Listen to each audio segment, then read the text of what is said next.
Bienvenidos al Hotel Jorge Juan con Javier Aznar, un podcast de Vanity Fair y Seagram's.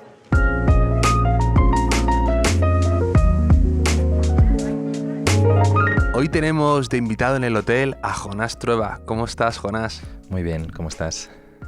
Pues estoy estupendo, volviendo a hablar contigo, Sí. porque tuvimos un fallo técnico con mi tarjeta de memoria de la mesa en la que grabo, que yo creo que no pudo soportar una conversación tan profunda y tan bonita que tuvimos, y dijo, hasta aquí hemos llegado.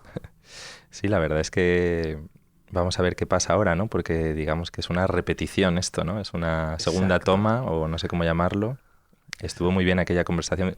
Además, claro, ahora tenemos que luchar contra nuestro propio recuerdo de aquella conversación, que es casi como cuando luchar contra la película que no has hecho, que siempre es mejor, o sea, la que los demás no ven, siempre es mejor que la que ven, que la que has hecho, ¿no? Entonces ahora tenemos este reto de que esta conversación sea mejor.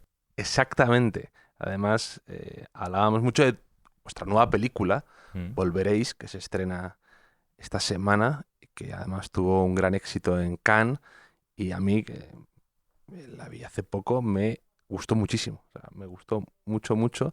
Y hay un tema ahí que tratáis que es el de la repetición. Exacto. Así que esto es como una especie de... Era una estrategia de marketing muy avanzada, pero que... Totalmente, sí, sí. No, es verdad que vamos a repetir la conversación y el otro día todo el rato hablamos mucho de la repetición como concepto y elogiamos mucho, ¿no? La repetición, a ver si... Entonces, bueno, ahora ya esto es como el colmo, ¿no? La película tiene una idea, una premisa muy original, muy bastante cómica, que es una pareja decide dejarlo, pero para demostrar que están bien, para demostrárselo a sus amigos y sobre todo a ellos mismos, quieren hacer una fiesta en el último día del verano, por una idea un tanto absurda del padre de ella, eh, que dice que en muchas culturas se celebra el fin de las cosas y no tanto el comienzo de las mismas. Entonces se quedan en ese extraño limbo, todavía no lo han dejado del todo, pero tienen ese proyecto común por el que van deambulando y no lo dejan hasta... tienen esta cosa en común, entonces están ahí todavía luchando por ello. Sí. Sí, digamos que la película, digamos, la ficción transcurre en esos últimos días del verano, ¿no? Sería como si empieza un 30 de agosto, ponle, y acaba un 22 de septiembre, que es la fecha que ellos deciden para celebrar esta fiesta y su separación, ¿no? Su disolución como pareja. Y bueno, la película tiene ese punto cómico, ¿no? Funciona por paradoja porque, claro, mientras la vas viendo, mientras la íbamos haciendo nosotros, descubríamos que esta pareja probablemente reencuentra una especie de, ya no sé si decir de amor, pero que de pronto se lo empiezan a pasar bien pensando en esta fiesta de su separación, ¿no? Y de pronto es como si fuera algo que están haciendo en común y que les está gustando hacer, ¿no? Y todo lo que eso tiene también de contradictorio, ¿no? Que para mí es cómico. Además, sin querer desvelar mucho de la película, pero se nota cuando ellos tienen que contar que lo van a dejar, y hay un momento en el que incluso les gusta o les sorprende o les parece cómico la reacción de la gente, ¿sabes? De ellos tienen que insistir, ¿no? Pero estamos bien, pero... Claro, es que eso yo creo que nos ha pasado muchas veces, ¿no? A cualquiera que de pronto tienes una pareja de amigos, ¿no? Que admiras, que son casi como un referente, y entonces cuando de pronto vienen y te dicen que se separan, te llevas un disgusto enorme, ¿no? Yo creo que hay ese tipo de parejas, ¿no? Que hacen cemento incluso que hacen suelo, ¿no? Dentro de su propio grupo de amigos, ¿no? Que se convierten en una... Y me gustaba pensar que esta pareja protagonista tenía algo de eso, ¿no? De pareja referencial para el resto de amigos que entonces no pueden soportar que se separen, ¿no? De eso que dice la gente, ya no creo en el amor, ¿no? Claro, Esta gente- claro. Si esta se han gente separado estos, ya ya- entonces ¿qué nos queda, no? Y casi como si al final, que esto también lo he visto, lo he vivido, la pareja que se separa tiene que acabar consolando a veces a los familiares y amigos de esto, ¿no? Y también me parece una situación divertida. Sí, a veces, no sé si te ha ocurrido, que tienes que dar una noticia mala, sabes tú que tienes que dar una noticia y te entra la risa un poco porque estás viendo la cara así como cari acontecida de los demás Total. y te entra una risa un poco tonta. Sí. Absolutamente, ¿no? Hemos vivido eso también, ¿no? La risa tonta que te da de pronto en un entierro, ¿no? Claro. Esa imagen es muy evidente, es muy clara y lo mismo a veces lo contrario, ¿no? Yo digo que hay este aforismo de Juan Ramón, ¿no? Que siempre me gusta citar a los actores y tal, lo de tengan por seguro que allí donde vean a gente riendo habrá motivos por los que llorar, ¿no? Decía él o algo así. No sé si la cito bien, pero parece que ahí se encierra es una verdad, ¿no? De la vida, que es algo que vemos, es como esa segunda capa que no vemos, Sí. pero que está ahí, ¿no?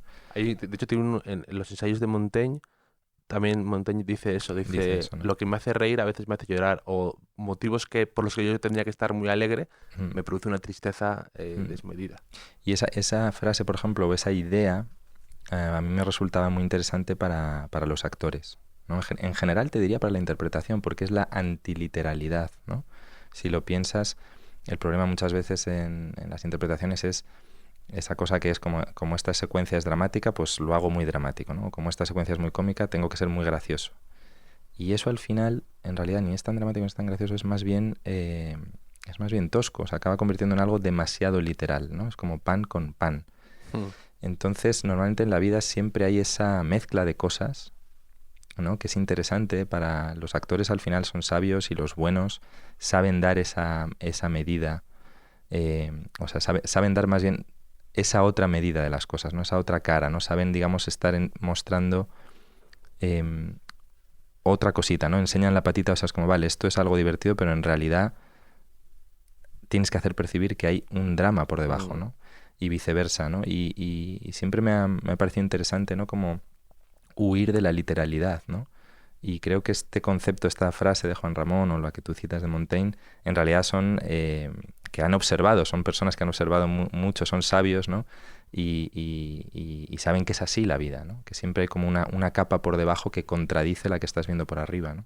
Sí, me gusta esa ambigüedad que a veces nos ocurre a todos, ¿no? Pasa un poco en el final de Anatomía de una caída, por ejemplo, ¿no? Que se supone que ella, tras un veredicto, se supone que algo favorable, Sí. le entra como un bajón, ¿no? O a veces pasa en escenas también del mundo del deporte, ¿no? Cuando alguien gana una medalla y se derrumba, ¿no? Como haces esa mezcla, me parece interesante. Lo que Sí. No sabes qué estás viendo, ¿no? Es verdad que el final de esa película, que luego me di cuenta que mucha gente, a mí me encanta Anatomía de una caída y bueno, me alegra mucho además que una película como esa haya conocido el éxito, ¿no? Porque tiene algo de cine clásico traído al cine contemporáneo, ¿no? Que eso me interesa un montón. Pero en concreto es verdad que ese final tenía ese nivel de ambigüedad que de pronto mucha gente te decía, no, porque entonces ella es la buena, entonces ella es la mala. Y dices, no, o sea, realmente lo que estamos viendo ahí en esas secuencias es, efectivamente, hay una suspensión, digamos, ahí un poco de la moral, quizás, ¿no? Sí. Y eso lo hace mucho más interesante, ¿no? Mucho más cercano a la vida, ¿no? Y luego en Volveréis hay dos temas que yo creo que te interesan mucho, que es un poco que ya te dije que eras el rey del Ferragosto madrileño ya, sí. Algo que te gusta en esta época del año, además en las grandes ciudades, ¿no? El verano. Sí. Y luego lo que hemos comentado de la repetición, ¿no? Claro, sí, bueno, está bien, esta cuestión la tratamos hasta ahora, no estábamos repitiendo el esquema de la entrevista anterior, pero me gusta que volvamos a aquello que hablamos, ¿no? Y sí, decíamos esto, ¿no? Claro, el Ferragosto, o sea, cuando hicimos La Virgen de Agosto, ¿no? Que es una película que sí que está como muy situada, ¿no? En ese Madrid de pleno agosto, ¿no? De hecho, la película estaba muy circunscrita, ¿no? a las fechas de las fiestas, ¿no? De las verbenas, ¿no? Sí, San Cayetano, la Virgen de la Paloma. Sí, era como la película estaba fechada del 1 al 15 de agosto, ¿no? Y sin embargo Volveréis está más bien fechada, lo que te decía antes, como del 30 de agosto al 22 de septiembre, ¿no? Entonces no es exactamente lo mismo, es como otra cosa. No es esta... En La Virgen me gustaba esta sensación de tiempo detenido, que es muy típico de agosto y sobre todo de esos primeros días de agosto, ¿no? De que las cosas parece que van mucho más lentas, ¿no? Y tal. En cambio, según vamos entrando en septiembre, vamos notando todos cómo se empieza a acelerar las cosas, que a mí me genera bastante angustia, te diré. Y la película un poco intenta captar eso, o sea, ya no es tanto una especie de inmovilidad, ¿no? o un espacio, digamos, más tranquilo para estar, para pensar, sino que las cosas empiezan a acelerar, se empiezan a precipitar. Y la película un poco tiene eso, ¿no? De hecho, en la película vemos cómo empieza con mucho calor y acaba casi ya con el otoño, casi el invierno, ¿no? Se viene encima.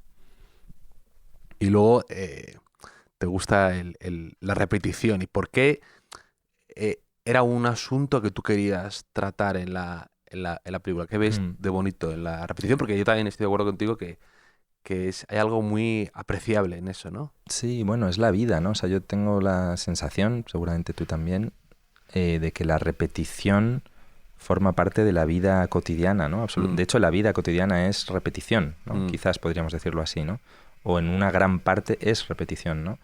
Y me gusta eso, ¿no? Es decir, en la vida real, pues normalmente pues, te vas a la cama casi siempre a la misma hora, haces los mismos gestos, los mismos rituales, ¿no?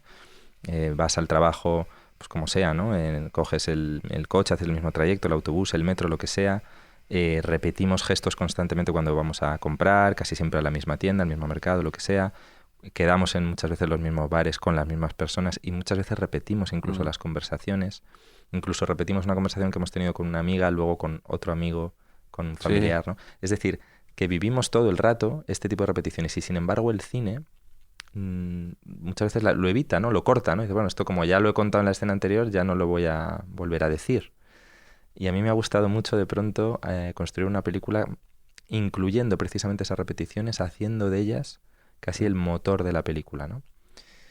Y luego al mismo tiempo te diré que la repetición, bueno, siempre ha estado ahí para mí, ¿no? O sea, en esta película he hecho de la repetición el tema, ¿no? El motor de la peli, pero en todas mis anteriores películas yo diría que la repetición estaba, incluso en el hecho de que, por ejemplo, vuelvo a rodar en Madrid, repito muchas veces las localizaciones de una película a otra, repito muchas veces los actores, son los mismos, repito con los mismos técnicos desde mi primera película, o sea, es decir, que yo me gusta eso de repetir, que para mí también tiene que ver con la fidelidad a algo, el cariño a algo, o sea, creo que en la repetición también entraña, podríamos decir, algo de cariño, de amor, ¿no? De algo que te gusta y que por eso lo repites.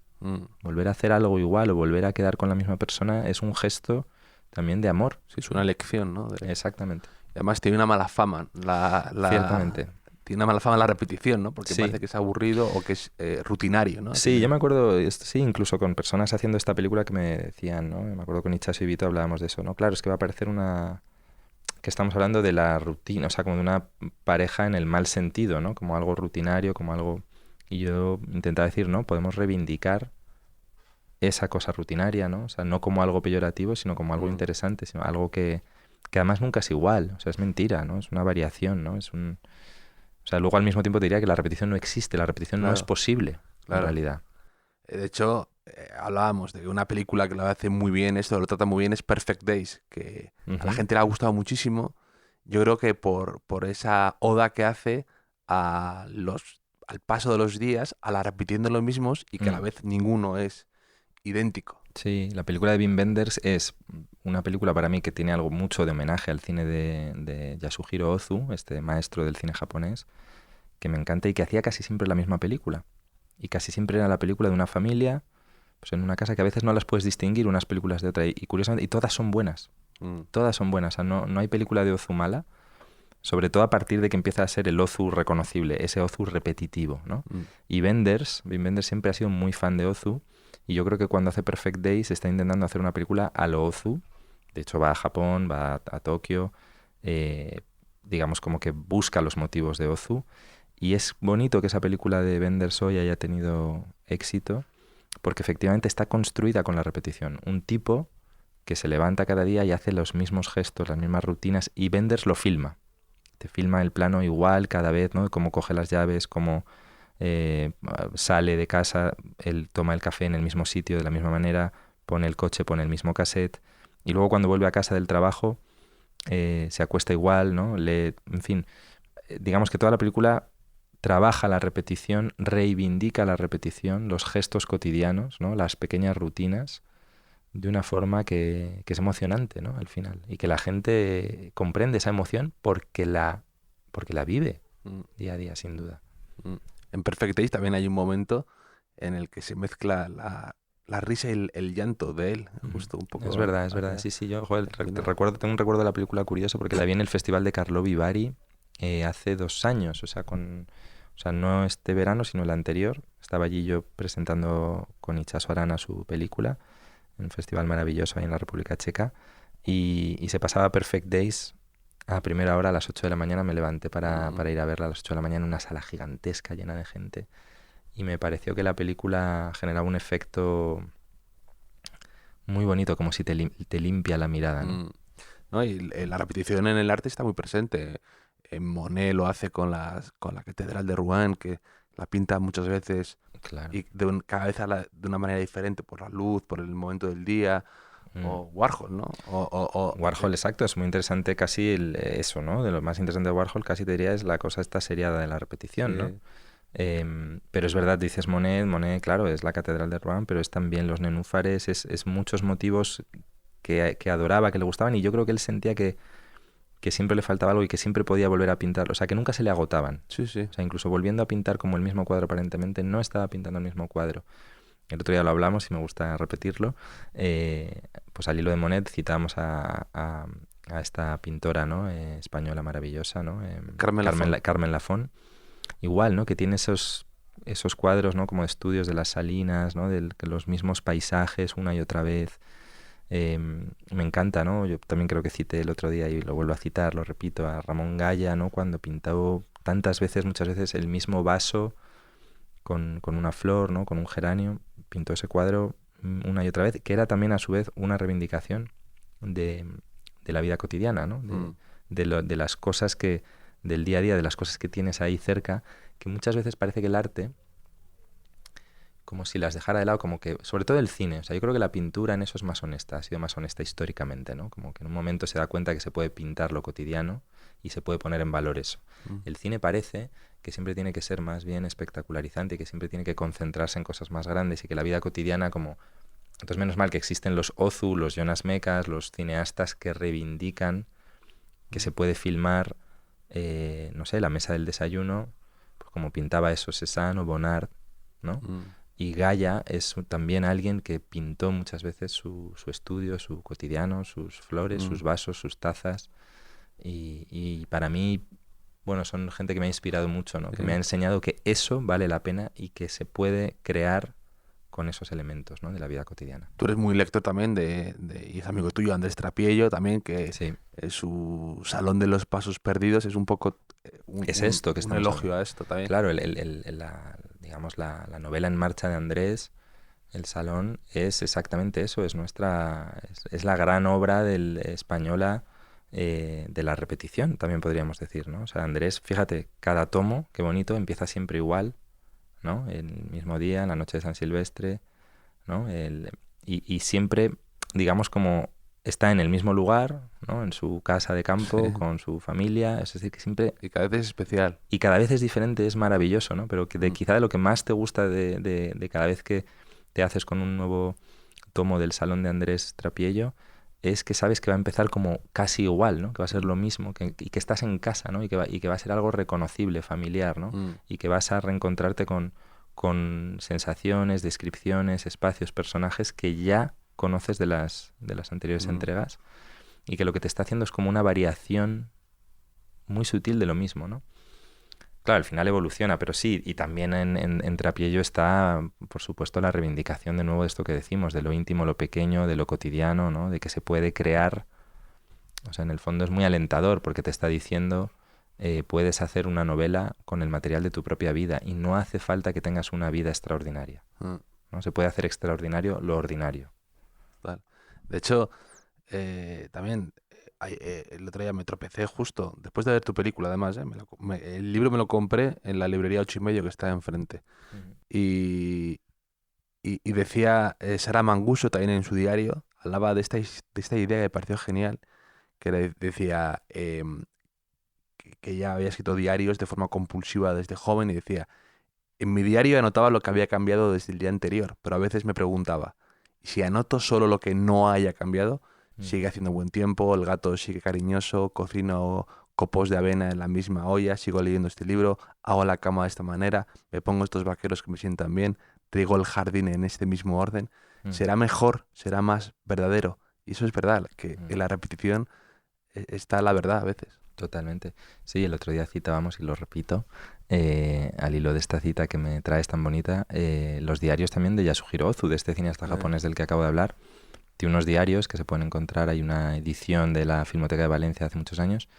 Me encantó cuando descubrí estos diarios, que básicamente él lo que apunta es las botellas de sake que toma cada día al terminar la escritura del guión que esté haciendo, ¿no? Y casi la diferencia cada día es si son 3 o 2 o 4 botellas de sake, ¿no? Voy a hacer lo mismo con Seagrams.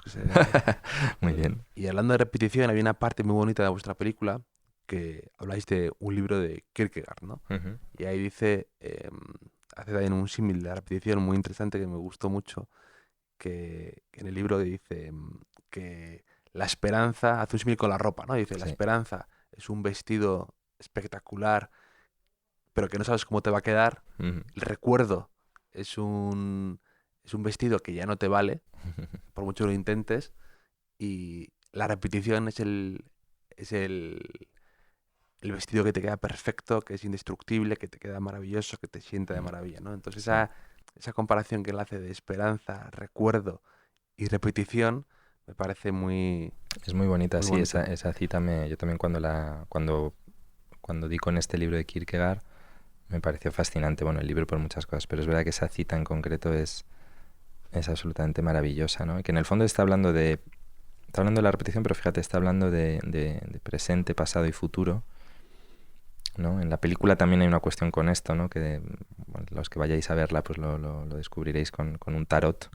El caso es que es curioso, ahora que lo dices, se me ocurre decir, claro, por ejemplo, con respecto al cine siempre te preguntan mucho los periodistas, una pregunta que me han hecho 1000 veces es, ¿has hecho la película que habías soñado o que habías imaginado? Y yo siempre le digo algo así como que intento no imaginar demasiado la película que voy a hacer, no soñarla demasiado, porque casi siempre me parece frustrante, tiene que ver con eso del vestido que no te puedes permitir, ¿o no? Como has dicho, que no... El vestido del futuro, digamos, ¿no? Sí, que no sabes sí. cómo te va a quedar. Es como incierto, ¿no? Entonces me parece que hay algo de la concentración en el presente, ¿no? Es decir, esto es lo que soy, lo que me sale, ¿no? Como no hace falta mirar mucho más allá, ¿no? A lo mejor ni siquiera planificar tanto, ¿no? Sino que me gusta pensar mucho el cine como arte puro del presente, y que es algo que se te revela casi cuando lo vas haciendo, ¿no? Lo vas descubriendo, no como una idea demasiado soñada, previsualizada, no sé qué, ¿no? Porque me parece que eso te conduce al final a la frustración, porque nunca va a ser lo que habías imaginado. Tiene que ver con lo que te decía al principio, ¿no? Sí, de esta exacto. conversación que estamos La película que repitiendo. no has hecho, ¿no? Claro, la película que no has hecho es imbatible, ¿no? Es decir, es siempre como, Sí. ¡guau! Genial, porque queda como, iba a hacer una película que iba a ser una obra maestra. Y nadie puede decir lo contrario, ¿no? En cambio, de la que haces, bueno, pues ahí está con todas sus imperfecciones y es perfectamente criticable, ¿no? Siempre va a ser inferior a la no hecha, ¿no? Pero hay mucha gente que vive, muchos creadores que viven de esas cuentas extrañas de cosas que no han hecho, pero que supuestamente iban a hacer, etcétera, ¿no? El cine es muy dado a esto. ¿A ti no te gusta lo de la película que has soñado, que habías imaginado? Pero tampoco te encanta lo de cuando te dicen que es tu mejor película esta, ¿no? Que... Bueno, claro, esa es otro estigma, ¿no? Que es en estos tiempos que vivimos, ¿no? Que todo se convierte en como en varas de medir, que casi siempre pasan por los premios. Yo siempre digo esto de que parece el cine español, hay demasiados premios, demasiados festivales. Vivimos en una especie de temporada de premios permanente que ha llegado a obsesionarnos a todos, también a los periodistas, ¿no? Que hablan en términos todo el rato de ganar y perder y de mejor y peor, claro. Y es verdad que con esta película empezó a decirse esto de probablemente su mejor película, tal. Entonces ya, la mejor. Es un regalo envenenado. Un regalo envenenado porque también te están diciendo... bueno, es una manera también de minusvalorar lo que has hecho anteriormente, ¿no? Y es un poco absurdo, ¿no? En esos términos. Yo, por ejemplo, me siento más orgulloso a lo mejor de la película anterior, que era una película más pequeña y que tuvo seguramente menos alcance que esta, y a lo mejor gustó menos, o gustó a menos gente, que se llamaba Tenéis que venir a verla, y sin embargo es una película con la que yo estoy muy a gusto. Me siento muy a gusto por cómo la hice y por haberme atrevido a hacer una película como esa, más que esta. Que eso no quiere decir ni que sean mejores ni peores, da igual. O sea, a ti te gustará más o menos y ya está. pero sí, es muy cansino. El otro día fue gracioso porque una periodista me llegó a decir, bueno, es que esta película, Jonás, de verdad está muy bien, esta película que has hecho, es que me ha encantado, dice, no como las anteriores, que a ver, estaban bien, una tontería y tal, ¿no? Pero esto es cine de verdad. Entonces, claro, te vuelves a casa diciendo, juela, que me acaba de soltar, ¿no? O sea, El chaparrón que me ha caído de cuando iba, teóricamente va a ser un elogio, ¿no? sí, y curiosamente, creo que muchas veces eso es más la idea prefigurada, no sé cómo decir, que tenía el periodista, la periodista, más que la realidad, Mm. ¿no?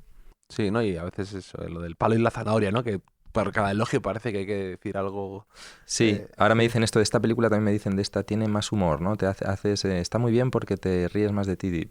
Y me dan ganas de decirles, realmente ese autohumor estaba, yo creo, desde mi primera película, porque para mí es muy importante. Otra cosa es que tú no lo quisieras ver y ahora sí lo estás queriendo ver, cosa que me parece bien y lo celebro.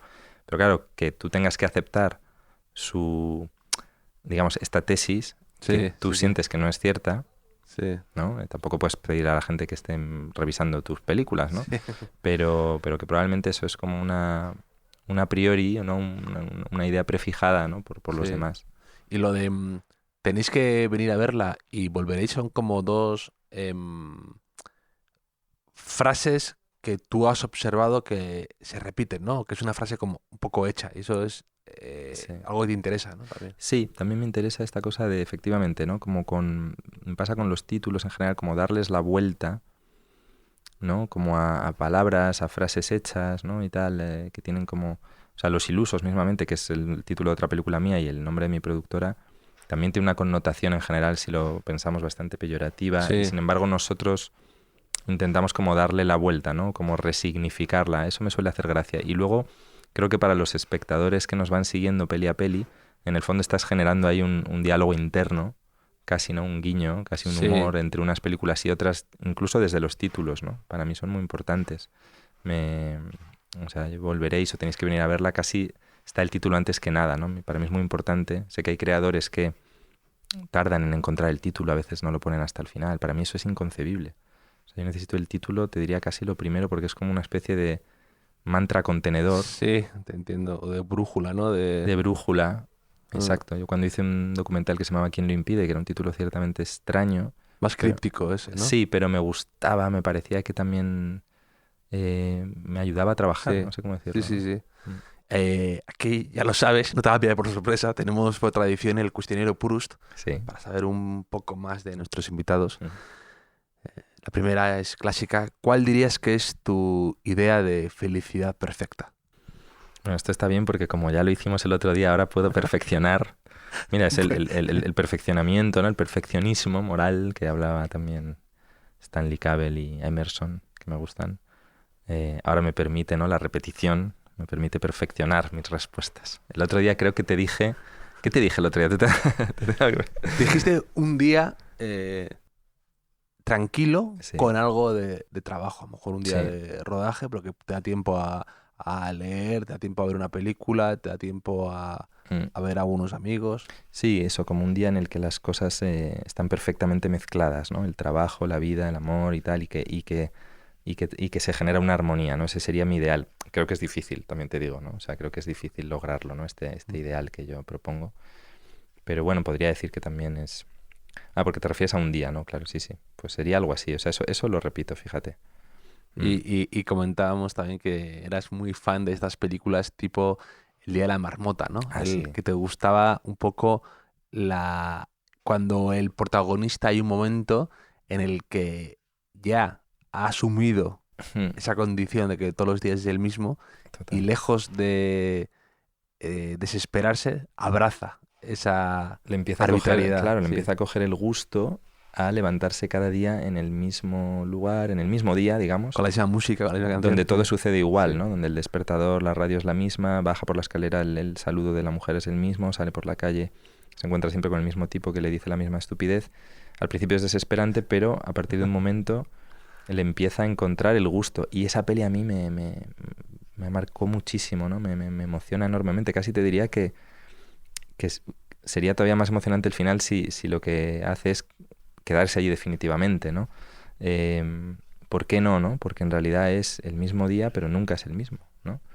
Y sí, poder vivir en un día, podría como concretar un poco más, ¿no? Mi día ideal, que fuera como siempre el mismo, pero suficientemente, no sé, el mismo, diferente, pero el mismo, no sé.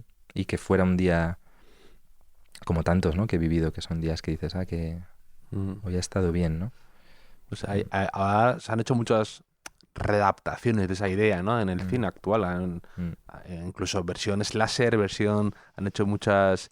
Lo del Día de la Marmota aplicado a otras historias. Y a lo mejor pues, el siguiente proyecto de Jonás tiene que ser... De los Ilusos tiene que ser algo así, como un homenaje al Día de la Marmota aún más... Llevado a más extremo. Pues podría ser, ya me encantaría, sí. Sí, sí, sí, es Mm. verdad que se han hecho remakes, pero es que esa película realmente tiene un aire, que tiene ese valor, esa película que parece, me acuerdo de mi padre, creo que lo dice en su diccionario de cine, que esa película parece como una película clásica del Hollywood de los 40, que podría ser una peli de Sturges, ¿no? Mm. Dice él, yo creo que es más bien como una película de Capra, por sus valores, ¿no? Porque no deja de ser una película que puedes pensar que hasta es conservadora en cierta manera, ¿no? Pero de una manera muy bonita, ¿no? Yo creo que es una peli Mm. casi católica, ¿no? Mm.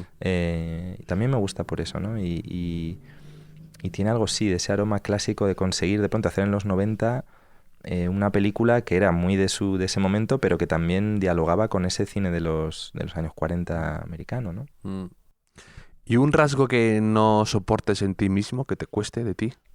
Mira, aquí la repetición me va a servir para mejorar más claramente que la primera, porque me acuerdo que volví a casa y lo comenté con Itxaso Arana, ¿no? Le dije, me ha hecho este cuestionario Proust, ¿no? Y entonces me ha preguntado, por ejemplo, esto, ¿no? ¿Cuál era mi mayor defecto? Y me dijo, Itxaso, ¿cuál y qué has dicho?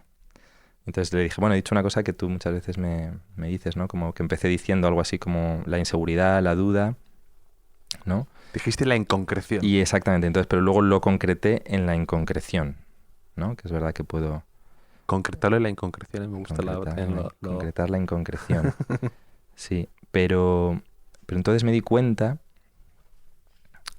de que, joder, se me ha olvidado, tío, es que me dijo ella, pero no es exactamente la inconcreción, y entonces me lo concretó mucho más. Luego volveré a esto. Pero bueno, digamos que iba por ahí, ¿no? O sea, es decir, creo que muchas veces soy inconcreto, ¿no? Me cuesta mucho llegar hasta un punto a veces que me acaba pesando, ¿no? Me cuesta llegar a veces a las ideas de una manera rápida, ser sintético. Y hay un punto en el que a veces eso pues lo lamento, ¿no? Me gustaría tener el don de ser más, pues eso, ¿no? Más rápido, más concreto en las cosas, ¿no? Que a veces dejo incluso las frases a medias, ¿no? Y tal, o sea, las ideas, ¿no? Sí, sí, sí, a mí también me ocurre, ¿eh? Lo de dejar las frases a medias Pero del mismo modo también creo que en tu cine hay algo de eso, ¿no? De esa sensación de ambular, de no tener un momento de prisa inmediata, ¿no? De llegar a meta. Eso creo que a veces está bien. Sí. ¿Y un rasgo que no soportes en los demás, en los otros, que te cueste? Hmm. Em, el otro día te dije la falsedad, muy rápidamente, y creo que ahora me estoy dando cuenta que Ichazo no me corrigió no me corrigió el otro, me corrigió este. Le Mm. dije, me han preguntado sobre el rasgo que más me molesta de los demás y he dicho la falsedad y ella me dijo, más bien la doble moral. Mm. Y es verdad. Porque la falsedad depende, ¿no? O sea, sí, ciertamente le tengo un poco de manía, ¿no? A lo que se entiende por la gente que es falsa o que está como tal. Pero realmente lo que más me molesta a veces es eso, podríamos decir, la doble moral, que tiene que ver con la falsedad, por supuesto, ¿no? Mm. Pero es más específico aún. ¿Y te lo encuentras a menudo? Sí, yo creo que se ve, ¿no? Vamos, diría Mm. que está por todas partes, ¿no? O sea, yo intento no, o sea, rodearme de gente que no tiene esa doble moral, ¿no? Que es coherente, ¿no? Para mí, yo valoro mucho eso, por ejemplo, cuando he tenido la suerte de conocer personas que ves una enorme coherencia entre cómo son ellas y, por ejemplo, en los creadores lo que hacen, ¿no? Sí. Y a veces cuando detecto esa doble moral, ¿no? Que dices, qué tramposo, ¿no? O sea, es como hace este tipo de películas, este tipo de libros, pero luego lo conoces y te das cuenta que es un poco una filfa todo, que es casi al revés, ¿no? Y cuando encuentras en cambio a alguien que se parece a sus obras, eso me encanta. Sí. ¿Y una cualidad que valores especialmente en un hombre o en una mujer? Una cualidad que valoro especialmente. Bueno, pues fíjate, diría un poco, claro, casi lo contrario antes, ¿no? O sea, como la coherencia, ¿no? O sea, la honestidad, ¿no? Tiene que ver con eso, ¿no? Como... Sí, diría eso, la coherencia y la honestidad. También te he leído a ti alguna vez a una conversación con, por ejemplo, con Sabater, en la que me gustó muchísimo, que cito muy a menudo, que hablabais de la gente que contagia entusiasmo. También hablabas sí, del entusiasmo, también has hablado muchas veces. Totalmente, sí. Es como que, es verdad, eso lo mencionábamos el otro día, ¿no? Porque igual, ¿no? Cuando tienes la suerte de encontrarte, de coincidir con gente que tiene esa capacidad y que además te la traspasa, ¿no? De alguna forma, ¿no? Sabater es un buen ejemplo de ello, ¿no? O sea, aunque ahora mucha gente, incluso gente que ha aprendido tanto de él, ¿no? Sí. Y que le ha dado tanto, ahora reniegan, ¿no? Lo que sea, porque no dice exactamente lo que quieren que diga, ¿no? Que se supone que es lo que supuestamente es lo correcto, que, en fin, abriríamos otro melón ahí, pero el caso es que Sabater es un buen ejemplo de alguien que, siendo muy sabio, ha sabido ser un grandísimo divulgador, ¿no? Que esta palabra también que puede estar mal vista, pero es cierto, ¿no? Es alguien que es claro, ¿no? Que es transparente, ¿no? Sí. Y que hace fácil lo difícil, ¿no? Que tiene esa prosa cristalina, ves como lo bien que escribe, lo bien que habla, ¿no? Eso es espectacular. Y la cantidad de pasiones que ha generado, ¿no? Hemos leído muchos libros gracias a él, ¿no? Porque nos ha sabido contagiar su amor por Nietzsche, por Cioran, por Stevenson. Por Harry Potter también. Incluso por Harry Potter, exacto, ¿no? O sea que eso es... Y yo he tenido la suerte luego de... A él apenas lo he conocido más que ese día que le hice esa entrevista y fue un lujo. Pero pienso en otras personas. Mi padre mismamente te diría que es alguien muy así, es decir, es un gran contagiador, es alguien que sabe transmitir sus pasiones, ¿no? Le gusta el jazz y te lo... Sí, de hecho te lo... sí. No para de hablarte hasta que consigue que escuches ese disco, pero es que merece la pena, ¿no? Pero te sabe incitar. Te lo sabe vender bien. Te lo sabe vender bien, efectivamente, ¿no? Un disco, un libro, una película, ¿no? Félix Romeo, que es otra persona que aquí sé que has citado, que es como mucha gente que has traído aquí te lo ha citado, pues voy a ser uno más ahí, ¿no? Porque es alguien que dejó, bueno, su marca en muchos de nosotros precisamente por eso, ¿no? Porque nos contagiaba un montón de pasiones, no solo hacia libros o películas, sino de la vida, ¿no? O hacia otras personas, no sé cómo decir, ¿no? También era pura actitud, ¿no? Vital, ¿no? Moral, no sé cómo decir. Bueno, es un buen ejemplo también de alguien que no tenía doble moral, ¿no? O sea que, entonces, bueno, sí. Hay un guiño muy bonito, además, en vuestra película. Efectivamente, estás muy fino, ¿no? Con tu visionado de la película. Sí, hay un homenaje a Félix, en concreto a un libro suyo que yo tuve la suerte de editar, ¿no? Que es Amarillo. Es uno de los... que supongo que conoces porque te lo regaló Ismael Grasa, eso te lo dije el otro día. Sí, con una portada muy bonita además. Con la portada amarilla que hizo Pepe Cerdá, sí, eso es una edición además hoy no fácil de encontrar porque luego el libro se ha reeditado. Pero yo no con el savoir-faire de Plot. De Plot, exacto. Pero bueno, que fue muy bonito como Félix confió en mí, siendo yo un editor torpe y precario, absurdo, un libro que era tan importante para él, ¿no? Un libro tan personal y que probablemente cualquier editor de España le habría editado. O sea, porque Félix además todos le respetaban, le admiraban mucho, ¿no? Los editores importantes también. Y sin embargo, él decía esa cosa tan bonita que es no importa si el libro es bueno, no importa exactamente la editorial, al final el libro encontrará su vida, ¿no? Y desde luego hicimos un libro singular, un libro genuino, ¿no? Y... de hecho, también, ¿no hicisteis algo? Es que me vino a la cabeza, Dain, con lo de Sabater, de cómo a veces los que han aprendido de él reniegan de él, que eso ocurre mucho, tiene que ver con la doble moral que tú decías, y también tiene, eso me he acordado de un párrafo que sale en Thomas Nevinson de Javier Marías, el que habla muy bien, explica muy bien por qué a veces la gente enseguida quema puentes con los que se lo ha entendido previamente. O sea, él dice como que enseguida la gente, eso se ve en política, por ejemplo. Qué interesante. El sucesor sí. Enseguida trata de matar al padre, por así decirlo, trata de apuñalar al... Sí, es que hay casi una presión, es curioso, sí, como que tienes que matar al padre inmediatamente. A mí me acuerdo con mi primera película que me reprochaban mucho eso, ¿no? Que no hubiera matado a mi padre, ¿no? Al hacer esa película, ¿no? Que de alguna manera la película... bueno, no estaba, sí. no se enfrentaba, digamos, al cine. Claro. Mi padre no lo cuestionaba, en fin, como que seguía tal y que eso era malo, ¿no? Sí. Y dices, bueno, pues no lo sé si es así, ¿no? Incluso te decían, no, siendo una película la nouvelle vague y tal, dices, Claro, la Nouvelle Vague, por ejemplo, es un movimiento interesante porque busca padres, ¿no? Y todo el rato esos puentes, ¿no? Y como dialogar con ese otro cine que les había enamorado a esos cineastas, ¿no? Y más bien a mí me ha interesado eso, ¿no? Pero es curioso esto que dices porque, por ejemplo, yo es algo que lo veo con... pues, hay un cineasta que es muy importante para mí y creo que para muchísimos cineastas lo ha sido, que es François Truffaut. Es un cineasta, sin duda, porque es un gran contagiador, sin doble moral, por cierto. Para mí es un ejemplo moral en ese... o sea, es un ejemplo por muchas cosas, Truffaut. Y te diría, ni siquiera porque sean sus películas las mejores de la historia del cine, que no le hace falta. Es él, es su figura, es lo que representa. Y entre otras cosas te diría que es que no tenía una doble moral, que era alguien de una coherencia impresionante, cosa que no tenía su amigo Godard, al que siempre se le opone, pobre, pero Godard sí tenía doble moral. Un gran cineasta, importantísimo por muchas cosas, pero lo que les diferencia, yo creo que es que Godard tiene doble moral y Truffaut no. El caso es que, en general, luego los más cinéfilos siempre traicionan a Truffaut, digamos que lo dejan en la cuneta y se mantienen más bien fieles a Godard. Porque Godard es más radical, porque lleva probablemente su cine más lejos, y es cierto, ¿no?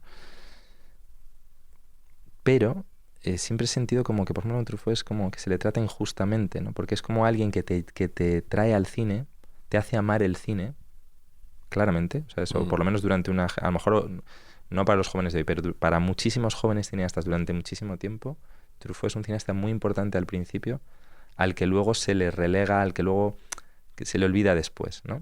Y eso me parece fatal. No puede, o sea, creo que hay que permanecer fiel sobre todo a las personas que te ponen donde estás, ¿no? Que te llevan, o sea, que te abren las puertas, ¿no? Justo a esos creo que es a los que hay que guardar, yo diría, fidelidad siempre.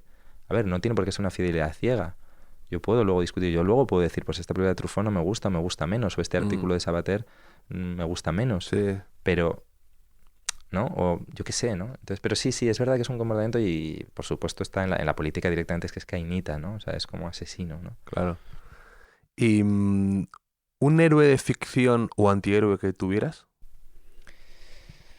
Un héroe de ficción, bueno, fíjate, es que no diría yo que tengo así como grandes héroes de la ficción y tal, pero bueno, de pequeño, por ejemplo, esto, sí, te lo repito, ¿no? Del otro día que me preguntaste, te dije Íñigo Montoya, ¿no? Ese personaje de esa película maravillosa que se llama La princesa prometida, ¿no? Que es En vez de matar a su padre, le venga. Exacto, mira, bien pensado. Y qué emocionante es ese momento, ¿no? Sí. Ese personaje dice, tú mataste a mi padre, prepárate a morir, ¿no? Y se lo repite, por cierto, 800 veces. Sí. Qué bonito, ¿no? Fíjate, no lo había pensado. Mm. Me encanta ese personaje probablemente por esa reivindicación del padre, ¿no? Como una fidelidad, una emoción ahí. Y qué cómico es en la película y qué emocionante es también al mismo tiempo. Cuántas veces repite, hola, me llamo Íñigo Montoya, tú mataste a mi padre, prepárate a morir. Y le meten 4 cuchilladas y, hola, me llamo Íñigo Montoya, tú mataste... Y así una y otra vez lo repite en la película, creo que como 20 veces, que genera un efecto tan maravilloso, cómico y tan emocionante. Fíjate, no habíamos caído en esto el otro día. Mandy Patinkin, ¿no? Mandy Patinkin, sí. Patinkin, sí. Maravilloso. Y el primer disco que te compraste con tu dinero, que quisiste ir a una tienda y dijiste, mis ahorros van a este vinilo, a este CD. Pues, no, o sea, diría que pudo ser este disco de Nirvana, ¿no? El Unplugged Live in New York, ¿no? O sea, Sí. que era como un poco un mito, pero un poco como que me acuerdo que en mi clase y tal es como que nos lo comprábamos casi por defecto, ¿no? Porque Sí. generaba una... acuérdate que, o sea, por lo menos, claro, yo ahí cuando era joven, me acuerdo en la 2, ¿no? Todos los sábados ponías la tele y estaba ese concierto en bucle porque acababa de morir Kurt Cobain, yo no sé, y decidieron... Y él con, y él con este esa look. chaqueta, con ese cardigan ahí como un Sí. poco viejo y sí, con rodeado de flores, me acuerdo ese... Totalmente, sí. Tenía algo de ritual ese concierto, ¿no? Que parece que es como su funeral, su ¿no? carta de... Bueno, de hecho yo creo que estaba decorado con inspirado en un funeral, si no Sí. recuerdo mal. Y es un disco que luego siempre he seguido oyendo, ¿no? Y valorando, ¿no? Incluso a más, ¿no? Durante el tiempo. Pero ahora se me está ocurriendo que también alguno de REM, fíjate, quizá, que era otro grupo que me gustaba mucho de adolescente. Yo tenía un amigo muy bueno que me introdujo a muchas cosas de la vida, de la música, de la cultura, que se llamaba Ramiro, y él era un gran fan de REM. Y entonces también recuerdo ya un poco más mayores eso, a lo mejor ahí, ¿no? Como ir a comprar pues el disco que saliera de Reminiscence, pues el New Adventures in Hi-Fi o uno de estos, también, pero bueno, ya esa era la época más del CD consolidado y tal. Yo diría que el disco de Nirvana que te digo antes pudo ser uno de mis primeros. ¿Te gustaba algo Oasis? Porque esta semana creo que No. van a anunciar su vuelta. Su vuelta, y todo esto, no, está la siempre, gente muy... siempre me cayeron medio antipáticos, no sé. Nunca... Antipáticos son, pero Ya, a mí claro. me gustan. No los escuché, es que realmente no los he escuchado. Luego yo tengo muchas lagunas de ese tipo, o sea, que luego Ya. yo he sido muy... O sea, nunca he sido ni muy melómano, ni muy de estar escuchándolo todo, ni estar muy al día de las cosas. O sea, en general siempre he ido lento. A tu tardo paso. A mi tardo paso, exacto, sí. Y llegando a veces a las cosas como tarde, con esa sensación de llegar tarde a algo que otros han descubierto antes y además tampoco me importa, no quiero ser el primero en llegar a nada. Y reivindicas también a Bruce Springsteen, ¿no? Que te gusta... Sí, es verdad, el otro día hablábamos de Springsteen. Springsteen es un músico que me ha acompañado toda la vida, que sigo escuchando, al que le guardo fidelidad. Digamos, aunque puedas decir luego, pues no ha hecho discos tan buenos después o lo que sea, aunque por cierto el último que sacó, el Letter to You, ese me gustó mucho. Pero, de nuevo, es una fidelidad porque es más allá de... Tiene grandes discos, grandes canciones, por supuesto, pero es como el personaje. Me gusta él. Cuando leí su autobiografía me gusta cómo reconoce también incluso sus imposturas, ¿no? Sí, y imposturas, sí. cómo habla de las complejidades también del liderazgo, de muchas cosas que me parecieron súper interesantes, ¿no? Pero... No, al hilo de esto quería repetir algo que creo que dije el otro día y no sé si fue al hilo del cuestionario, pero usted algo de mí. Bueno, creo que me preguntas por mi mayor virtud, ¿no? Y esa no ha llegado todavía, ¿no? No, ¿cuál es tu mayor virtud? No, te decía un talento oculto que tengas. Eso es. Y me gustó mucho esa respuesta. Sí, esa me gustaría repetirla. Sí, a ver si lo digo incluso mejor. Pero sí, te hablé de la lentitud, o sea, que estaba hablando antes, ¿no? O más bien de mi capacidad de resistencia. Soy un buen fondista. Sí, hablamos de la soledad del corredor de fondo. Era exacto. Sí. Y ese título, de hecho, esa película me encanta, que se basa en un libro, pero la película me encanta. Pero ese título como que lo he tenido también ahí, lo he usado mucho para mí, porque me siento muy cercano a esa idea de soledad del corredor de fondo y me siento un poco corredor de fondo en general. Cuando era pequeño en el cole y se hacían estas pruebas de resistencia de... El test de Cooper o el Kurznavet. Sí, uno de estos, yo ganaba siempre. Es la única cosa que te diría que puedo decir que era el mejor. Hasta echar el bofe ahí aguantabas tú. O sea, era muy malo en velocidad, ¿no? En los sprints y todo eso, pero sin embargo aguantaba mucho y cuando había que dar vueltas a la manzana y todo esto, acababa yo quedando el primero porque tenías una capacidad de aguante que creo que luego lo soy en otras cosas, por ejemplo con el cine, con tal, o sea, voy lento. Y también tiene algo de repetición, el dar las vueltas y decir otra vez este árbol y me quedan por delante 12 vueltas de este horror. Tiene que ver con la paciencia y con con el agotamiento, ¿no? O sea, llegar a las cosas por agotamiento o porque los demás se agotan, se caen, ¿no? Y Chaso a veces me hace la broma que dice, tú a algunos los consigues, digamos, vencer por agotamiento, ¿no? Como por KO técnico, ¿no? No porque des un golpe perfecto, sino... Y algo de eso hay que tiene que ver con mi capacidad fondista. Sí, el talento oculto de Jonas Truebas es un buen fondista, sí. Efectivamente. Y también una escena que en el cine sea complicada especialmente y tú lo hayas conseguido y estés orgulloso de ello, algo que ya hablamos de eso, que por ejemplo es muy difícil grabar una fiesta y que sea creíble, ¿no? Entonces... Sí, el otro día hablábamos de eso, ¿no? En la toma 1 de esta conversación.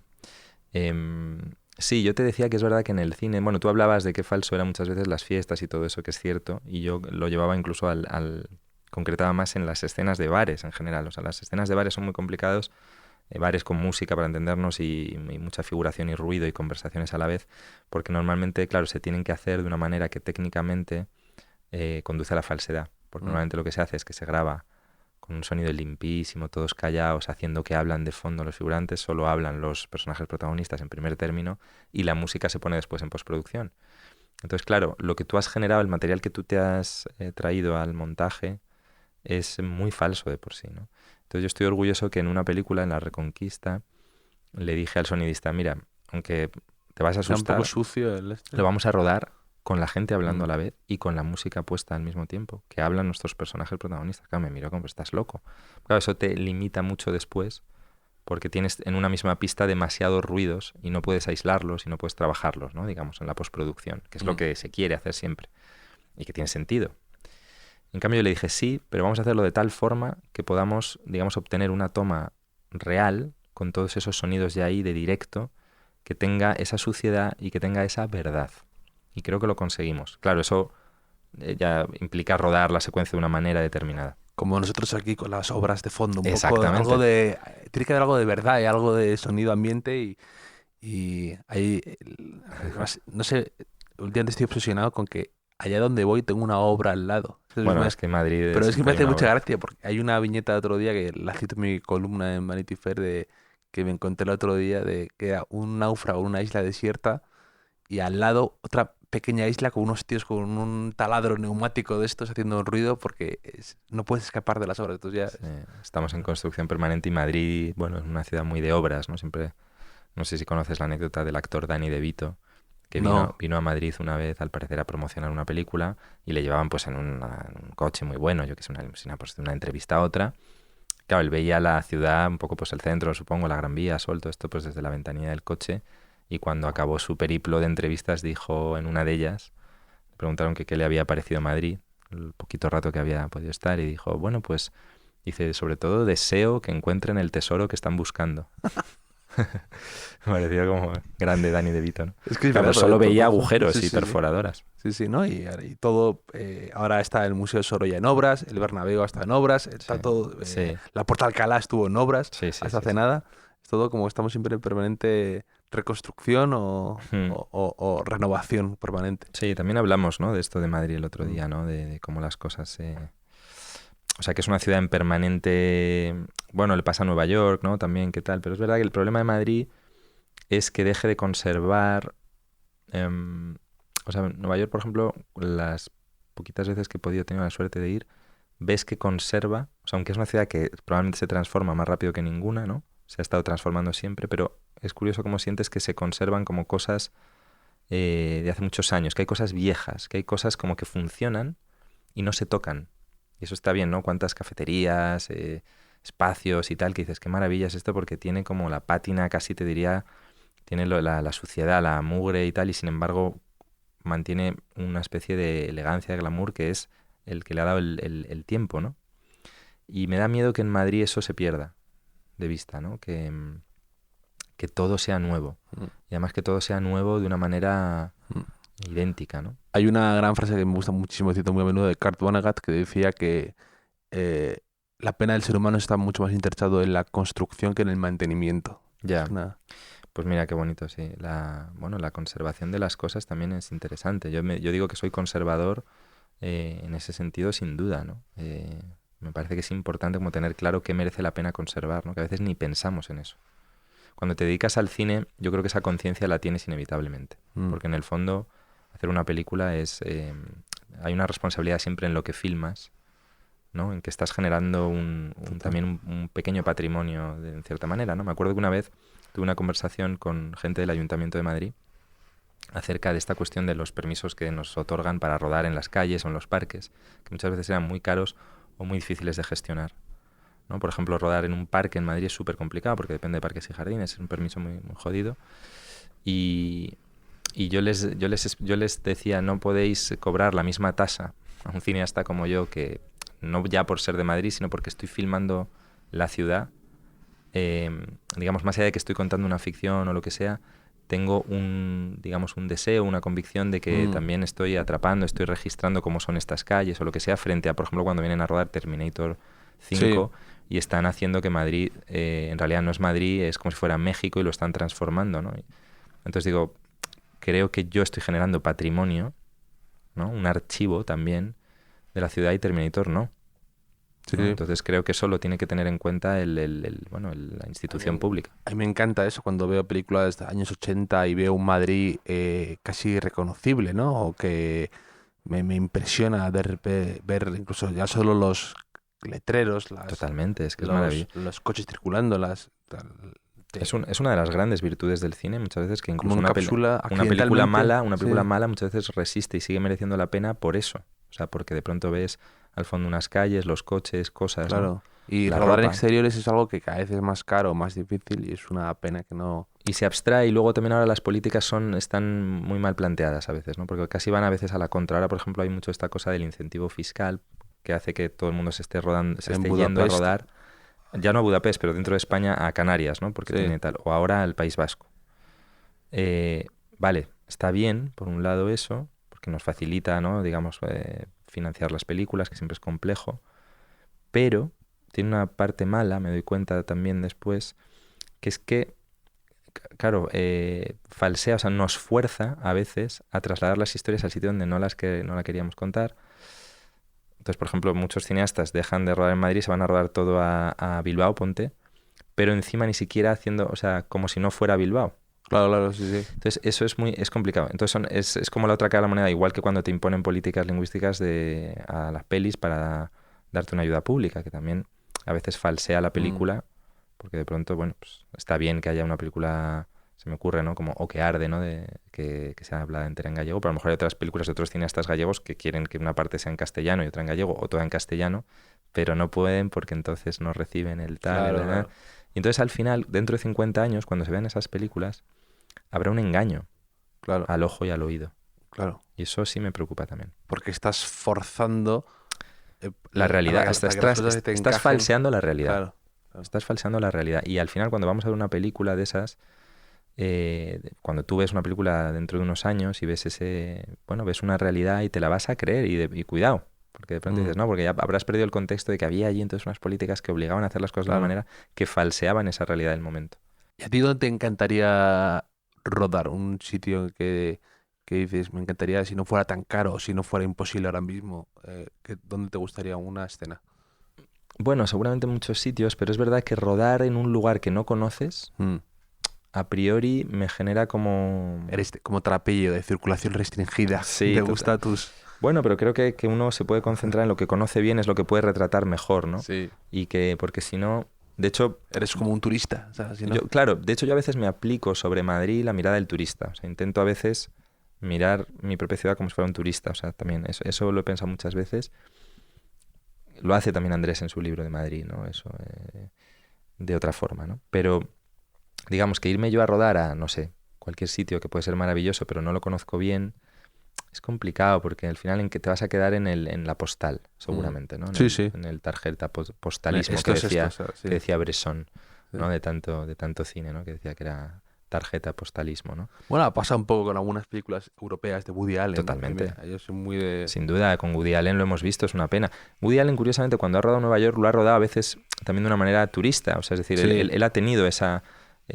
nos ha vendido Nueva York, digamos, una idea que funcionaba muy bien, pero claro, cuando de pronto eso lo aplicaba en Barcelona, en Roma, tal vez que en realidad hay un desconocimiento por su parte que no le ayuda, que en Nueva York tiene un conocimiento muy profundo y luego sabe filmar lo obvio, muy bien integrarlo. Pero porque también hay otros elementos que entran en juego ahí, ¿no? Cuando filma Manhattan. Sin embargo, cuando ha ido a otras ciudades le ves más perdido, ¿no? Y que probablemente está a expensas de lo que le han dicho. Tienes que rodar aquí, tienes que rodar... Probablemente porque ahí está Sí, componendas claro. ahí, vete a saber, ¿no? Entonces sí, eso es un poco una lástima. Pero bueno, no sé, quizás sí que me gustaría rodar en otros lugares, ¿eh? A veces no lo hago porque es más caro, porque es muy difícil para mí trasladarme a rodar a otro lugar. Siempre es más caro que rodar cerca de tu casa. ¿Un libro de cine que te guste regalar o que te guste tener a mano en en tus oficinas de los ilusos y que te inspire o te ayude? Bueno, hay muchísimos. El otro día te cité el diccionario de cine de mi padre, que para mí fue un libro importante también, que él escribió cuando yo era más o menos, tenía yo 13, 14 años y me marcó mucho. Me parece que además ese libro ahí mi padre se le entiende casi más que en ningún otro lado, ¿no? Hay un libro también de Tarkovsky que me gusta mucho, no el clásico este que llamamos Esculpir en el tiempo, sino uno que salió hace menos años que es como una especie de preámbulo de ese, porque son como unas charlas que él dio en una universidad a estudiantes de cine y que aquí se ha llamado Atrapad la vida. Parece un libro que resume muy bien la creación cinematográfica, no se me ocurre ahora decirte hoy, pero bueno, también hay otros muchos, ¿no? que me han marcado. Por supuesto, los de Stanley Cavell que cito en Volveréis, La búsqueda de la felicidad, y uno que es una recopilación de ensayos que se llama El cine puede hacernos mejores, o incluso otro que tiene en pretextos que se llama Ciudades de palabras. Ese libro me parece hermoso. Es una película, un filósofo, una película, un filósofo, una película, un filósofo. y va ligado, digamos, el pensamiento de pronto es John Stuart Mill o Locke Sí. o, no sé, o Nietzsche y luego La pícara puritana, ¿no? Historias de Sí. Filadelfia. Yo tengo un libro que me gustó de un escritor español que se llamaba Lo que Sócrates diría a Woody Allen. Y hablaba Sí, un sí, poco, sí, no lo he leído, pero... contraponía ese Ujú. tipo de una película a una idea, a un filósofo a una idea. Y tal. Bueno, es que la idea fundamental de Stanley Cavell es que el cine puede hacer filosofía mejor que la filosofía, es cierto. Dice, al final la filosofía, aunque a veces la pensamos como algo muy complejo, abstracto, medio, no sé, infranqueable casi a veces, ¿no? Como los sistemas filosóficos, pero él aboga por una filosofía, digamos, de la vida cotidiana, Mm. que al final no deja de ser, la filosofía es como hacernos preguntas que en realidad son elementales, son básicas, son esenciales, ¿no? Que eso estaba en el principio de la filosofía, es ese, y que el cine, lo que él dice es que por el mero hecho de que está mostrando comportamientos, espacios, personas que discuten, que dialogan entre sí, ¿no? Eso es una forma de hacer filosofía. Entonces eso para mí es súper inspirador en tanto que cineasta.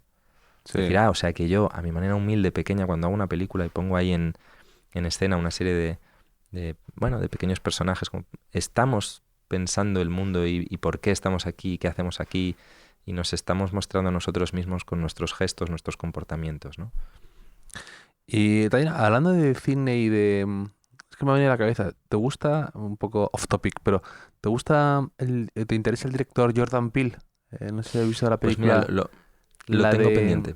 La de... Nope, ¿no? La de Nope me Nope. gustó muchísimo. Sí, tengo muchos amigos que les encanta y no me la he visto todavía, entre otras cosas porque soy bastante miedoso y entonces el cine de género, aunque me gusta, es que me da mucho miedo. Pero esta no es nada miedo, no ¿No? es nada miedo esta Vale, película. vale. No, tengo ganas de verla porque gente de la que me fío mucho, y ahora que me lo dices tú, pues también, Sí. me habla muy bien de él.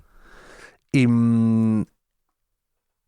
alguien del cine que te pueda parecer sobrevalorado o que por lo que sea tú no hayas podido, y aquí recupero una cita que me gustaba mucho tuya de tu blog en El Mundo, que yo fui un gran lector, que decías que Sí, no hablabas de películas malas porque suscribe la teoría de Jonas Mekas, que el mal y la fealdad se cuidaran solos, es el bien y la belleza lo que necesita de nuestros cuidados y atención. claro, yo por eso siempre preferiría hablar por ejemplo, del cine de Mecas, ¿no? Del que sacó esa frase, que es un cine que necesita más de nuestros cuidados, ¿no? Que está menos visto, menos tal. Pero bueno, hay muchos cineastas. El otro día te cité, hay muchos cineastas, digamos, que me irritan, que incluso me sacan de quicio y me molestan. Me parece que hacen, ahora que se dice esto de tóxico, ¿no? Que toxifican podríamos decir, el ambiente cinematográfico. Y que son un poco vacas sagradas, ¿no? Sí, Del cine contemporáneo. El otro día te cité concretamente a Ruben Östlund, sí, Haneke y Yorgos Lanthimos, ¿no? sí. Que sé que, en fin, Que son muy queridos también. son muy queridos y entiendo, sí, que son cineastas muy dotados, ¿eh? O sea, yo eso no lo pongo en duda y Sí. que son tal o cual. Pero para mí tienen un denominador común. Quizá diría que es que tienen algo como muy cínico, Mm, o casi te diría, me atrevería a decir una doble moral, ¿no? mm, Yo intuyo eso cuando, por ejemplo, les veo cómo se comportan, pues son gente muy premiada, ¿no? Y todo el rato te tienes que comer alguna foto de ellos mm. y ganando un premio, ¿no? Y concretamente Ruben Östlund es súper llamativo, esto os lo podéis comprobar por Google, que siempre sale recibiendo premios como haciendo un gesto muy parecido a lo que podría ser el gesto de Cristiano Ronaldo cuando mete la final, el gol en la final de la Champions. Es como... Y es totalmente absurdo, porque en Cristiano Ronaldo lo entiendo, puesto que es un chute de adrenalina impresionante, ¿no? Tú no sabes que vas a meter un gol hasta un segundo antes y lo metes. Claro. Pero este Ruben Östlund, cuando le han dado esos premios, normalmente ya te han llamado antes, sabes que lo vas a ganar, etcétera. Y aún así, me da igual, aunque te haya sorprendido, no puedes tener, yo creo, esa reacción por una película. Es como que está aceptando el marco competitivo y la euforia esta absurda y mentirosa, ¿no? del éxito falso. Y luego él hace películas donde se dedica todo el rato a criticar como la falsedad humana, Que es el triángulo, ¿cómo se llama? el triángulo de la tristeza, esta y la del cuadrado hizo también. de Square. Sí, Siempre se está como metiendo con el mundo, se está riendo, digamos, de la falsedad, como que está señalando críticamente, con humor, casi siempre con superioridad moral. O sea, son cineastas que yo también tengo la sensación de que miran sus personajes desde arriba. Como que ellos están por encima. Y Haneke, de otra manera, creo que también es así, perdón, aunque sé que es un cineasta muy importante, muchas cosas, y que estoy siendo ahora estoy siendo un poco bestia en el tal y que se podrían luego hablar de... Luego hay alguna película de Haneke que me gusta. Pero en general me parece alguien eso que siempre va hacia el mal, siempre le atrae la maldad y luego lo ves también recogiendo premios ahí con su familia feliz y dices, ¿por qué no haces? Qué raro, ¿por qué nunca has hecho una película que me den ganas de vivir? ¿Por qué todas me dan ganas de tirarme por un puente cada vez que, ¿no? De pegarme un tiro, no sé. Pero en el fondo a veces también es más difícil, ¿no? También dice... Sí, bueno, claro, pero por ejemplo el cine de mechas es el retrato constante de la felicidad de la vida. Sí, o Billy Wilder, que también lo comentaba, ¿no? Que es gente que ha vivido el horror muy de cerca Totalmente. y no pierde esa... Exactamente, o sea, que se concentra, o sea, Sí, la sí. frase de Mecas en realidad tiene un trasfondo de su propia Sí, biografía, claro. probablemente es un tipo que conoció muchas penurias, el exilio, persecuciones, mucha pobreza, muchas cosas, y sin embargo cuando consigue hacer cine, decide concentrarse en mostrar el lado bueno. Y eso que él sabía, que o sea, no era un ingenuo. Claro. Sabía que había mucha mal y mucha mierda por ahí. Pero dice, no, me voy a concentrar en porque puede ser más inspirador eso que lo otro, ¿no? Abre más, no cierra, no sé cómo decir, ¿no? Y lo mismo es Ramón Gaya, que es otro referente, antes lo he citado, para mí es alguien igual que, habiendo padecido el exilio y situaciones muy, muy penosas a muchos niveles, luego resulta que su pintura es una pintura que reivindica la vida, ¿no? Que se concentra en la belleza cotidiana de la vida y que no está haciendo, no sé, no está haciendo carrera de su tragedia, no sé. Hacer carrera de tu tragedia, ¿verdad? O ajustando cuentas pendientes eternamente, ¿sabes? Uh-huh. De hecho, ahí también antes lo hacías, lo del marco, aceptando el marco del deporte de élite o algo así. A lo mejor Lanthimos tiene más excusa porque no sé si sabes que fue jugador de baloncesto profesional en Grecia. Mira, no lo sabía y... Tuvo ahí de primera división, jugó un par de mira. partidos, sale con su foto ahí con el pelo largo. ¿verdad? Fíjate, tiene pinta así de jugador griego cabrón de estos, porque los griegos son luego muy duros ahí en el baloncesto, siempre han sido duros de roer. No, a ver, Lanthimos es un cineasta que tengo muchos amigos que le encantan y discuto mucho con sí, pero sobre todo también te lo plantea en esa manera, ¿no? Que es muy interesante a veces discutir sobre cine que a lo mejor a ti no te encaja o no te gusta. No, a mí me gusta, no, me encanta, me encanta. Me acuerdo que fui a ver la penúltima de Lanthimos, la de Pobres Criaturas, porque un montón de amigas me la habían recomendado, tal, es la mejor película del año, tienes que verla. Y claro, quizás eso me irritó todavía más, ¿no? El decir, me puso muy nervioso decir que gente que quiero, admiro, les guste tanto esta película, me preocupa un montón, ¿no? Y me pone como casi hasta... Me saca una vehemencia que luego tuve me pone unas discusiones después que digo, bueno, no puede ser, ¿no? ¿Cuál dirías que es un fracaso o un error tuyo favorito? ¿Favorito? Sí, que lejos de... Yo voy de fracaso en fracaso, o sea, yo creo que todo el rato me estoy fracasando, o sea, me considero muy fracasado, yo tengo una imagen de mí mismo a veces incluso excesivamente... Tu primera película, además, que te dije que me encantó, es verdad, como Jonas Groucho, es la de Más pena que gloria, ya es un título premonitorio. Totalmente, sí. Bueno, ahí en esa época con Víctor García León, que es el director, ¿no? Con el que le debo mucho, con el que empecé a trabajar en el cine, a escribir sus películas primeras. Sí, éramos muy no sé, ¿no? Como de autofustigarnos, bueno, de reírnos mucho de nosotros mismos y nuestras estupideces y penurias, y un poco esa película recoge esa sensación, ¿no? También un poco juvenil, si quieres, pero... Sí, pero esa película le dije y me encantó porque salió, el protagonista tiene la misma edad que yo, desde 2001, 15 años, y soy capaz de decirte todo de esas escenas que grabaste, ¿no? De cómo huele, qué es lo que este chico lleva a lo mejor en el Discman que no se ve. O sea, sería capaz de decirte mucho Qué bien, de haber vivido. Sí que es una peli está escrita es verdad, casi muy pegados yo tenía prácticamente la edad del personaje cuando escribía ese guión, entonces, bueno, supongo que... El patetismo es divertido. Sí, que tiene algo de esa película también de verdad, del momento, ¿no? De también... un poco fuerte, ¿no? Como en esas edades de los 15, 16, 17. Una pequeña decisión de la que te sientas muy orgulloso y que ahora fue un punto de inflexión en tu vida. O sea, creo que claramente para mí hay un punto de inflexión en el momento en que he terminado mi primera película, he estrenado mi primera película, que fue Todas las canciones hablan de mí, y me doy cuenta de que en el contexto, no sé, del país, del cine en general, en ese momento no voy a poder, o sea, voy a tener problemas si pretendo seguir haciendo películas así como he hecho esa, ¿no? Que era como, casi te diría de una manera más estándar del sistema en ese momento, con un productor, ya con una larga tradición, etcétera. Me costó mucho hacer esa película y pensé que no me iba a compensar seguir, que era como darme como cabezazos contra un muro. También el cine estaba cambiando, había una crisis enorme, y creo que hice una lectura correcta de ese contexto y dije, tengo que hacer otra cosa, y tomé la decisión junto a un pequeño grupo de amigos de hacer una película que llamamos Los Ilusos, que fuimos haciendo en ratos libres, entre otros trabajos, durante varios meses, y que nos liberó. Fue sin duda una película que nos ayudó a entender que podíamos hacer las cosas de otra manera y dependiendo más de nosotros mismos, o no dependiendo de personas con las que no nos entendíamos tanto. Entonces, a partir de ahí, no sé cómo, porque fue es una decisión un poco instintiva, inconsciente, y entonces a partir de ahí hicimos la productora Los Ilusos, ¿no? Un poco con el impulso de esa película, lo que significaba para nosotros. Y creo que es mi mayor acierto, puesto que de ese impulso he seguido viviendo todos estos años haciendo películas, ¿no? Hasta Volveréis, una película que hemos hecho gracias a aquel impulso. Lo tengo clarísimo eso y creo que es quizás mi gran acierto, ¿no? Por lo menos a nivel profesional.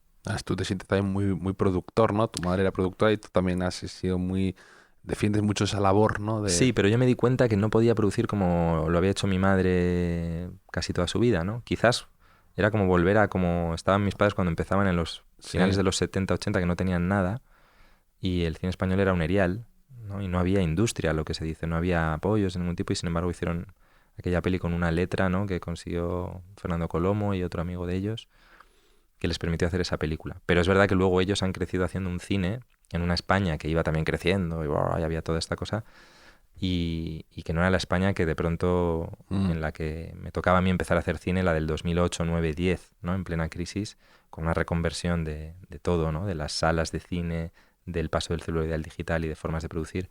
Entonces yo he tenido que inventar mi propia manera de producir. Por supuesto que he mamado mucho, ¿no? En casa, ¿no? Y he visto a mis padres haciendo las películas como han querido, películas... Pero casi siempre es verdad que luego han ido haciendo películas bastante grandes, comerciales, en un contexto que para mí no era el mío. Yo me di cuenta que yo no podía hacer películas, ni debía pretender, ni como hacían mis padres, ¿no? Y en Volveréis tiene una gran importancia los pequeños objetos que van poblando nuestras vidas y que tienen un significado especial en ese contexto. Esto une muy bien con una pregunta que sí me gusta hacer, que si tienes una posesión preciada a la que tengas mucho cariño, que a lo mejor desde fuera no lo tenga, no tienes un valor incalculable, pero para ti sí te esfuerzas en tenerla cerca y mantenerla. Te diría que tengo muchas pequeñas cositas por ahí en casa que son para mí simbólicamente importantes, aunque no sean, pues desde una figurita que me hizo Álvaro Silva, un amigo chileno que hace el sonido en mis películas y que hace figuras con alambres. Pues, por ejemplo, le tengo mucho cariño a algún pequeño mueble que hace mi primo Guillermo, que trabaja la madera, que es ahora ebanista, y me hace una mesita, me hace un cajón, y que para mí tengo una mesa también que era del padre de este primo mío, es decir, de mi tío, un hermano de mi padre que era escultor y que murió bastante joven y que era un gran escultor, y tengo una mesa, digamos, hecha por él, por ejemplo, que son objetos para mí súper importantes, ¿no? Que los toco cada día y son casa, ¿no? Pero tengo otras cosas así, digamos. Y para acabar, un lema que tengas presente en tu día a día y que te guste repetirte, aunque sea para ti mismo. Tengo varios. Hay uno que el otro día creo que te cité, un aforismo de Juan Ramón, ¿no? Que me gusta también, antes lo hemos citado, que es gustar pero no demasiado. Gustar pero no demasiado. Buscar, pero no demasiado, ¿no? Me parece que... ¿Por qué Bueno, porque hay algo ahí que me ayuda a vencer esa obsesión que creo que tiene tanta gente en los mundos de la cultura, ¿no? Que es esto que hablábamos antes, que se han convertido casi en una competición. Y entonces no obsesionarme por pretender gustar a todo el mundo, que me parece que es absurdo y conduce a la frustración. Obviamente creo que es importante gustar, tener a alguien que valora lo que haces, pero me gusta también que sean, no tienen por qué ser demasiados, ¿no? O sea, que sean los justos, los suficientes, los que tengan que ser, está bien, ¿no? Y luego aquí, de hecho, tenemos en Los Ilusos una imagen, ¿no? Que es como inspirado en un dibujo de Julio Verne, pero que dice algo así como vamos lentos, vamos lo más deprisa posible, ¿no? Y se ve a un tipo metido dentro de un cohete leyendo un libro, ¿no? esa cosa de sí, vamos lentos, pero vamos más Sí. lejos, ¿no? O sea, como... Sí. Por eso me gusta esos, es como lo del lema ese, ¿no? Del latín de festina lente, ¿no? También un poco áncora y delfín, ¿no? Va de eso, el ancla y el delfín, ¿no? Ujú. Como al mismo tiempo algo puede ser pesado y que te tiene firme en tierra y al mismo tiempo ser tan ágil y tan bonito como un delfín en el mar, ¿no? Y hay mucha... eso sí, eso me gusta, esa mezcla, ¿no? Sí, tiene que ver con muchas cosas que hemos estado hablando ahora, ¿no? En esta conversación de la repetición, que es una manera de avanzar, ¿no? Con repeticiones, de la soledad del corredor de fondo, no sé cómo decir, ¿no? Del más despacio, pero al final, a lo mejor arrancas tal, pero acabas llegando a lo mejor más lejos, ¿no? Aguantas un poco más, ¿no? Bueno, sí, son maneras de, no sé, también pienso de estar en el mundo, ¿no? Con un poco más tranquilo, ¿no? Y de resistir y efectivamente también a lo mejor hay una ambición de ir un poco más lejos, ¿no? Mm. Jonás, me lo he pasado fenomenal charlando de nuevo contigo. Y yo, Que todo el mundo vaya a ver Volveréis, que realmente es una muy buena película que yo disfruté mucho, me emocionó, me reí mucho, creo que... no sé si es tu mejor película, pero me ha encantado y charlar contigo que tienes un montón de ideas y de referencias y es un placer. pues para mí también, de verdad que me gusta así la conversación tranquila y lenta y ya si es repetida y doble, pues en realidad mejor.